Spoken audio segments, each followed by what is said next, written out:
ayat kauniyah yang paling nyata dalam diri kita. Tangan kita, coba nih, tangan kita ini 1, ini 8, ini garisnya lo ya, ini 1, ini 8, 18 berarti kan. Yang di kiri ini 18, yang di kanan ini 81. 18 tambah 81 99. 99 itu apa? Kan Asmaul Husna. Telapak tangan kita ini, jari-jari kita, lafadznya apa? Alif, lam, ha. Apa? Allah.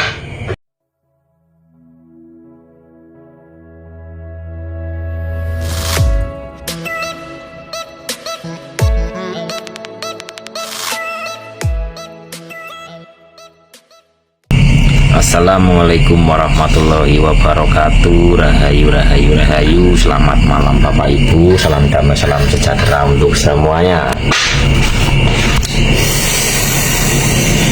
Ngopi dulu, ngopi. Bismillahirrahmanirrahim.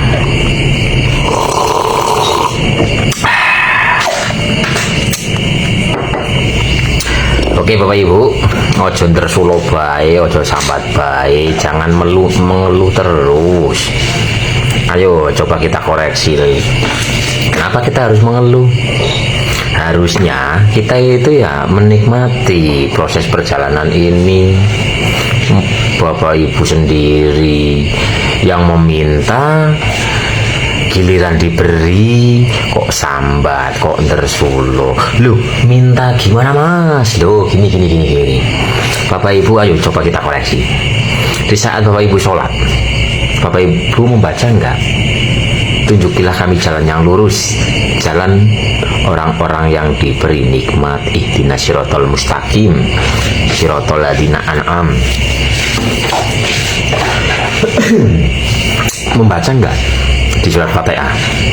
Ya pastinya membaca lah, kalau sholat kan membaca Fatihah, yang artinya tunjukilah kami jalan yang lurus, jalannya orang-orang yang diberi nikmat, bukan jalan orang yang dimurkai atau dilaknatkan. Ada kan artinya seperti itu. Itu berarti kan tanpa kita sadari, kita itu kan membaca seperti itu, berarti kita sedang berdoa agar kita diberi jalan orang-orang yang diberi nikmat. Siapa itu? Ya para nabi, para rasul, para wali, para orang-orang soleh, orang suci. Tapi coba kita baca kisah-kisah para nabi, para rasul. Ada nggak nabi rasul yang ujuk-ujuk kepenak? Bukankah jalannya para nabi, para rasul itu penuh dengan ujian, cobaan, penderitaan dan sebagainya? Awal-awalan, sebelum akhirnya itu menikmati, sebelum akhirnya itu indah. Nah kita, tunjukilah kami jalan yang lurus, jalannya orang-orang yang diberi nikmat. Nah jalannya bagaimana? Berarti kan kita mengikuti atau mencontoh perjalanan kehidupan di masa lalunya sampai kepada masa kejayaannya. Makanya wong baca-baca sendiri atau minta-minta sendiri, giliran diberi sambat tersulo, kan yo aneh. Jadi hidup ini adalah jalani, nikmati dan bersyukurlah. Katanya minta jalan, yang diberi jalan tunjukilah kami jalan yang lurus, jalannya orang-orang yang diberikan nikmat. Dan beliau-beliau dulu-dulunya sebelum merasakan nikmat kan melewati proses itu, dan semua wajib merasakan proses itu. Tidak ada barang matang tanpa pemasakan, tidak ada kenyang tanpa proses. Wong kita umpama lelep saja itu masih mentah, ya diproses kok, dikunyah, dikunyah, ditelen, di dalamnya diproses lagi kok. Jadi yang namanya sunnatullah, hukum ilahi, hukum semesta, berproses, tidak ada barang instan. Oke, nikmatilah hidup ini, nikmatilah proses perjalanannya. Katanya minta diberi jalan yang nikmat seperti orang-orang dahulu. Lah kok sampean tersulo bae iki piye? Kepriwe? Aduh ya Allah. Lagi Fatihah itu ada surat Al-Fatihah. Kita meminta jalan yang lurus, jalannya orang-orang yang diberi nikmat. Tapi dalam Qur'annya, jangan harap engkau akan masuk surga jika belum merasakan penderitaan, kekurangan, ininya kepahitan hidup yang sampai dadanya sesak. Dan apa itu ya ayatnya ya, jangan harap, Al-Baqarah ayat 214 kalau nggak salah, ayat 214. Jangan harap engkau akan masuk surga, masuk ke dalam kebahagiaan, kenikmatan sejati jika belum merasakan penderitaan, kesengsaraan, kekurangan, sampai menyisakan dada. Dan sampai kapan pertolongan Allah kapan pertolongan Allah datang, katakanlah pertolongannya itu sangat dekat, sedekat, bahkan terlalu dekatnya jadi tunggal manunggal esa. Lah gimana kalau pertolongannya dekat? Lah ini jari utik-utik mulut bicara ini pertolongan, cuman selama ini tidak kita sadari. La haula wala quwata illa billah. Boten wonten doyolan kekuatan kecuali angsal pitulungane Gusti. Boten wonten doyo, tidak ada daya dan upaya kecuali mendapatkan pertolongan ilahi. Nah ini ada dayanya, daya energi. Cuman gerakan kita selama ini tidak disadari, asal kita bergerak, berucap, melihat, mendengar, beraktivitas penuh dengan kesadaran yang ada adalah kenikmatan. Makanya apa? Nikmat mana lagi yang kita dustakan? Diulang-ulang itu ayatnya. Nikmat mana lagi yang engkau dustakan? Nikmat mana lagi yang engkau dustakan? Di saat kita tidak menikmati, itu tanda saat itu kita sedang mengingkari nikmat ilahi. Orang yang mengingkari apa hukumannya, ancamannya?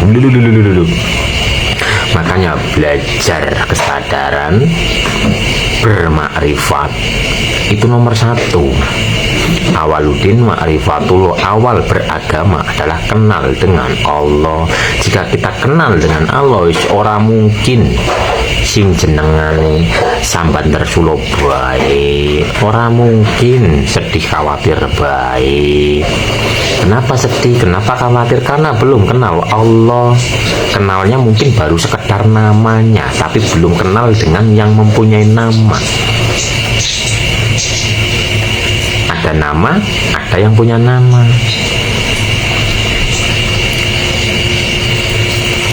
Makanya sebelum menyampaikan syariat, kan yang Nabi kan berdakwahnya hakikat makrifat, pengenalan jati diri, makrifat.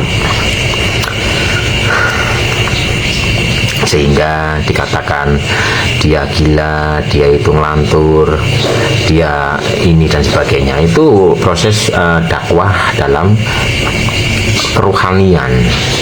Makrifatnya setelah berdakwah belasan tahun apa ya, makrifat akhirnya terus mendapatkan wahyu untuk bersyariat. Jadi pengenalan jati diri itu utama. Awaludin ma'rifatullah, awal beragama adalah kenal Allah. Makanya rukun Islam pertama adalah bersyahadat, penyaksian.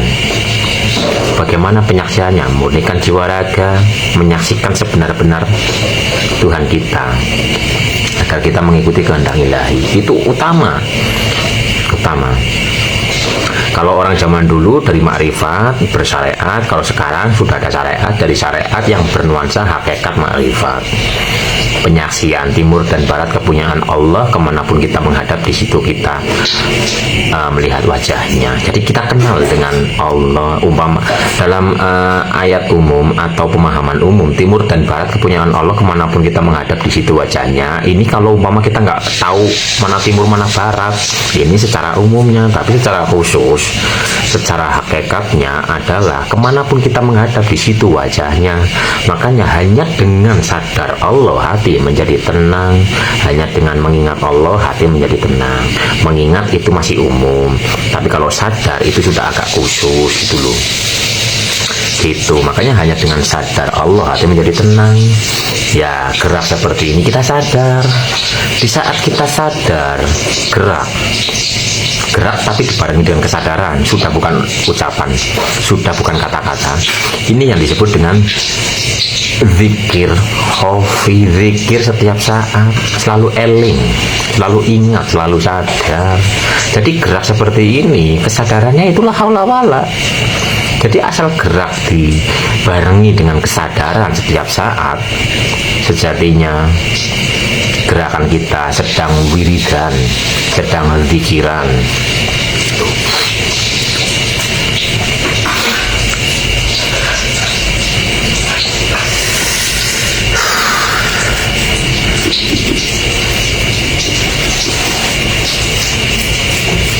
Oke, intinya jangan sampai tersulo baik. Ihdinas siratal mustaqim, tunjukilah kami jalan yang lurus, jalannya orang-orang yang diberi nikmat.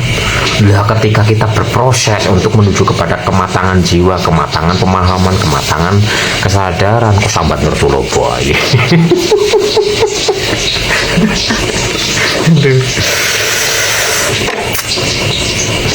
Ayo bersyukur atas nikmat gerak, nikmat memandang, nikmat mendengar, nikmat merasakan rasa asin manis pahit ketir dan sebagainya. Nikmati hidup ini, terus nikmati. Orang yang menikmati hidup artinya adem ayem, awake sehat. Oke Bapak Ibu, mari kita bersyukur dengan apapun kondisinya. Bersyukur karena yang namanya proses pematangan itu butuh pemasakan. Tempe itu, istri saya lagi goreng tempe biar matang, digoreng dulu kok, dirajang-rajang, gari digoreng nang lengo sing panas. Semua butuh proses, butuh pematangan. Tidak ada yang tidak dengan pematangan. Makanya ayatnya, tunjukilah kami jalan yang lurus, jalannya orang-orang yang diberikan nikmat, para nabi, para rasul, para wali. Semua itu menempuh jalan yang berlika-liku, digempur oleh penderitaan, digempur oleh kesengsaraan, digempur oleh sesuatu yang sangat menyesakkan dada. Tapi beliau-beliau itu ikhlas menjalaninya, karena sadar dari proses perjalanan itu adalah proses kenikmatan yang ujung-ujungnya nanti nikmat. Yaitu tadilah seperti orang memasak, dirajang-rajang, diiris-iris, digoreng, dikutuk panas, sudah kayak gitu nanti ditekan-tekan, dikunyah loh. Semakin banyak tekanan itu tanda semakin jos Bapak Ibu, ledakannya semakin dahsyat. Mercon wis lah, mercon nek nekene ora kenceng jebut. Jebut Bapak Ibu, ngerti jebut apa orang ngono lah. Jebut itu jojos gitu loh.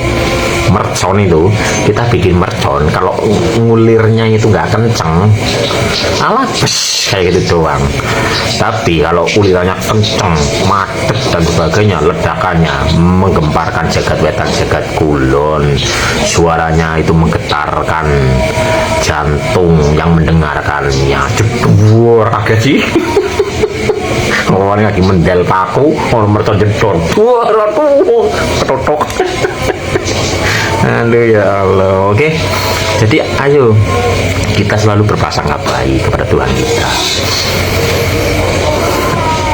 daripada kita mengikuti pikiran liar, overthinking gitu loh. Overthinking nanti malah penyakitan. Karena apa? 90% penyakit itu berawal dari pikiran yang keliru. Dan 10%-nya adalah kecerobohan, entah kurang istirahat, entah pola makannya yang kurang ini dan sebagainya. Tapi 90% penyakit itu karena pikiran. Seperti orang yang punya penyakit di bagian perut itu pasti kekhawatiran, nggak tahu mengkhawatirkan apa, takut akan sesuatu, itu perut yang akan kena. Jantung dada itu tentang kesedihan, sedih, mungkin akan pengalaman masa lalu, sedih melihat ini, melihat itu dan sebagainya, berlarut-larut. Nanti penyakitnya ada di bagian jantung. Jadi di dalam diri kita ini ada saling keterhubungan dengan sini, titik-titik cahaya dalam diri kita.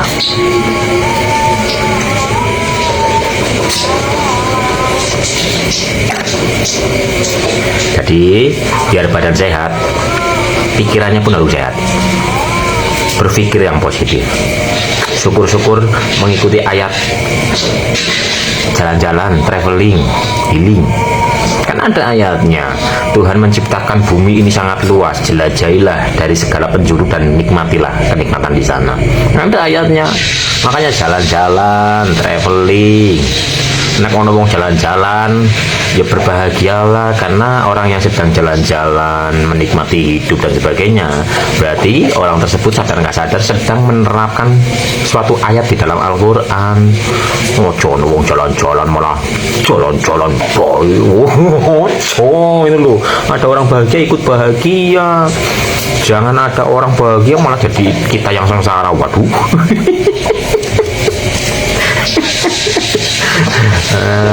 Ayo damaikan batin kita dengan kita selalu sadar kepada Sang Maha.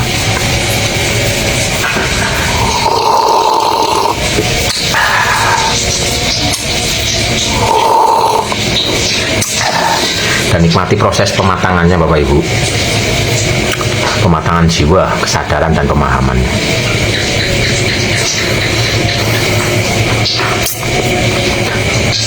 Di saat kita mau menuju kepada puncak, pasti jalannya lika-liku Bapak Ibu, pasti itu. Kalau nggak percaya, naik ke bukit yang agak tinggi, umpama dari bawah jalannya lurus sampai ke atas, motornya nggak kuat. Ketika motor nggak kuat pun pakai tekniknya apa, diuget-ugetan kok motornya kok. Loh, sunatullah, makanya apa, ikro, bacalah. Kita disuruh untuk membaca. Apa yang dibaca? Surat kauniyah, ayat kauniyah, gitu loh. Jadi kenapa jalan yang manjat itu seringnya ada pengokan? Kenapa nggak diluruskan saja? Ya karena sunatullahnya itu tadi, di saat kita manjat jalannya lurus tanpa ada belokan sama sekali, paling yang dibelokkan adalah motornya atau mobilnya. Agak zigzag, geol-geol kayak gini agar tenaganya kuat. Itu jadi ikro ini kan ayat pertama yang turun, ikro, bacalah. Apa yang dibaca? Kejadian. Apa yang dibaca? Semua yang dilihat, didengar, dirasa. Makanya Kanjeng Nabi Muhammad, ikro, aku tidak bisa membaca dan tidak bisa menulis. Ikro lah. Apa yang dibaca? Yang dibaca ya alam semesta ini, semua kejadian. Tapi ini nggak ada di pelajaran, nggak ada di pelajaran membaca dari buku, nggak ada, karena ikro tersebut itu hubungannya dengan hati. Makanya ada dua ayat, ayat kauliyah dan ayat kauniyah. Ayat kauliyah itu dipelajari dengan membaca tulisan yang sudah tertulis, tapi kalau kauniyah membacanya urusannya dengan hati. Ada dua ayat. Nah, ikro pertama itu adalah kita disuruh, atau Kanjeng Nabi itu disuruh untuk membaca kejadian. Membaca kejadian. Seperti contoh membaca kejadian yang sering sekali saya jabarkan atau saya contohkan adalah membaca ulat kepompong kupu-kupu. Nah, itu kan ayat. Ayat ilahi. Ayat ilahi, karena ayat ilahi itu kauniyah itu sangat luas. Jika ditulis 7 samudra, tinta 7 samudra dijadikan tinta, kurang untuk membaca ayat kauniyah. Oh, untuk menuliskan ayat kauniyah. Seperti ulat kepompong kupu-kupu. Ulat umpama orang yang masih amburadul, namanya ulat lah. sehingga teli gitu loh, tapi mendapatkan hidayah. Dia bertapa. Tapa bahasa Jawa, bahasa Indonesianya tafa, tambah kur jadi tafakur. Ojo kur beda bahasa terus wah bener bahasa nih. Intinya ojo Bapak Ibu. Jadi tafakur, perenungan, mengkoreksi diri, memperbaiki diri dan sebagainya dari yang tadinya amburadul mendapatkan hidayah, bertapa, memperbaiki diri, memperbanyak ibadah, wirid, zikir, berbuat kebaikan, berpikir positif dan sebagainya. Akhirnya sang kepompong terlahir kembali menjadi kufu-kufu gitu loh, kufu-kufu yang terbang. Tadi waktu menjadi ulat melihat pemandangan hanya di situ-situ saja, tapi kalau sudah menjadi kupu-kupu dia terbang, akan melihat pemandangan yang banyak. Itu jadi pemahamannya semakin luas. Karena kalau ulat ini umpama di satu pohon, yang dilihat ya itu saja, yang ditahu ya itu saja. Tapi kalau sudah menjadi kupu-kupu, dia akan terbang dari pohon satu kepada pohon yang lain sehingga melihat pemandangan yang luas, wawasannya luas dan sebagainya. Dan sang kupu-kupu ini menceloknya sudah nggak sembarangan, sudah nggak merusak. Kalau jadi ulat kan masih grogoti daun dan sebagainya, daunnya jadi rusak. Tapi kalau sudah menjadi kupu-kupu, hinggap di bunga yang wangi, itu namanya ayat kaunia. Tanpa tinulis iso diwoco. Ayat kauniyah yang paling nyata dalam diri kita. Tangan kita, coba nih tangan kita, ini 1, ini 8, ini garisnya lo ya, ini 1, ini 8, 18 berarti kan, yang di kiri ini 18, yang di kanan ini 81, 18 tambah 81, 99. 99 itu apa? Kan Asmaul Husna. Telapak tangan kita ini, jari-jari kita, lafadznya apa? Alif, lam, ha. Apa? Allah. Ayat kauniyah. Cuman kan selama ini tidak kita sadari, tangan, telapak tangan kita yang bertuliskan lafaz ilahi yang begitu indah, Asmaul Husna, telapak tangan kita dan jari-jari kita ini melafadzkan lambang Allah, harusnya kita gunakan untuk yang baik-baik, bukan untuk yang jelek-jelek.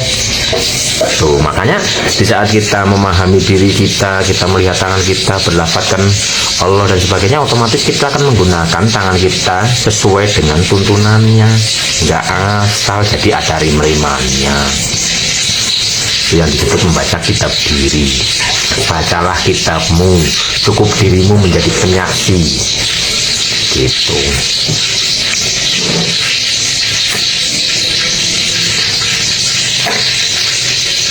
Tapi pelajaran seperti ini jarang dibahas, jadi jarang ada yang memahami. Tapi alhamdulillah untuk saat ini kajian-kajian seperti ini sudah melebar luas, nggak seperti zaman awal-awal ya dulu lah. Untuk menyampaikan kajian-kajian spiritual itu, waduh gitu loh, kajian-kajian makrifat kalau sekarang sudah banyak, alhamdulillah, karena sudah terjadi awakening spiritual atau kebangkitan spiritual. Tapi perlu dipahami lagi, spiritual itu membahasnya secara hakikat itu tentang keilahian, ketauhidan, keesaan, tentang jati diri, bukan tentang kesaktian, bukan tentang tenaga dalam, bukan tentang apa ya, bukan tentang yang itulah. Kalau yang itu kayak gitu, itu namanya supranatural. Jadi beda antara spiritual sama supranatural, itu beda. Cuman kalau nggak paham digebuk roto. Padahal spirit itu tentang hidup. mengenal jati diri. Man arofa nafsahu faqad arofa rabbahu. Barang siapa yang kenal dengan dirinya, maka ia akan kenal dengan Tuhannya. Jadi yang namanya spiritual nggak ada hubungannya dengan yang mistis-mistis itulah, nggak ada, sama sekali nggak ada. Kalau yang tentang mistis-mistis itu tentang supranatural. Supranatural itu adanya di sini, cakra ajna. Kalau spiritual itu adanya di sini, titik ba, ujung nafas. Ini titik ba ada di sini. Kalau dalam pelajarannya Sunan Kalijogo, Al-Quran terangkum dalam Fatihah, Fatihah terangkum dalam Bismillah, Bismillah terangkum dalam ba, ba terangkum dalam titik, dan titiknya ada di sini. Qalbu mukmin baitullah, di sini, di tengah-tengah dada kita. Tuh, jadi spiritual itu membahas tentang keilahian, sama sekali tidak ada hubungannya dengan yang mistis-mistis itu, yang seperti ngisi ini akar itu, nggak ada.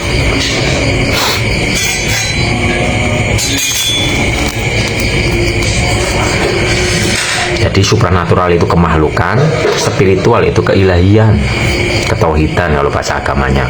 Makanya dalam bahasa yang lain itu sebutan ketauhidan adalah spiritual. Beda bahasa tapi maknanya sama, intinya sama. Tentang hidup, mengenal hidup. Barang siapa yang kenal dengan hidupnya, maka ia akan kenal dengan Sang Maha Hidup. Nah, diri kita sejati yang hidup, Bapak Ibu. Sudah kenal atau belum? Sudah kenal dengan dirinya pribadi masing-masing apa belum? Selama ini kita dipanggil dengan sebutan ABCD, kita menjawab. Sudah kenal belum dengan yang menjawab itu? Diri kita itu yang mana? Tubuh kita bukan diri kita yang sejati. Tubuh kita adalah bagian dari diri kita. Di saat tubuh kita sudah ditinggalkan, kita masih ada. Kenali yang itu. Kenali. Di saat kita mengenali yang itu, maka kita akan kenal dengan Tuhan kita sebenar-benar kenal. Kita akan menyaksikan sebenar-benar bersaksi, bukan hanya membaca syahadat, tapi kita benar-benar bersyahadat. Aku bersaksi. Kapan kita pernah bersaksi? Alastu birobikum qalu bala syahidna. Bukankah aku ini Tuhanmu? Ruh menjawab, ya, engkau adalah Tuhan kami. Tapi di saat ruh ditiupkan ke jabang bayi, ruh itu dilupakan. Lah di alam dunia ini kita harus kembali mengenal jati diri kita yang sejati, agar kita kenal kepada Sang Maha Suci. Itu kalau pelajaran ma'rifatullah. Dan itu wajib. Bahkan awaludin ma'rifatullah, awal beragama adalah kenal dengan Allah. Kalau udah kenal, lagi meme lambi udan, orang bakal kesu, orang nyalahno langit, nyalahno udan, padha bae nyalahno Gusti Allah. Wah, gilang jopo, itu tanda bahwa kita itu menyalahkan yang menggerakkan hujan tersebut. Karena kita belum kenal. Tapi kalau kita sudah kenal, ya udah, kita kita jalani, nikmati saja. Teles yang kutipe maning.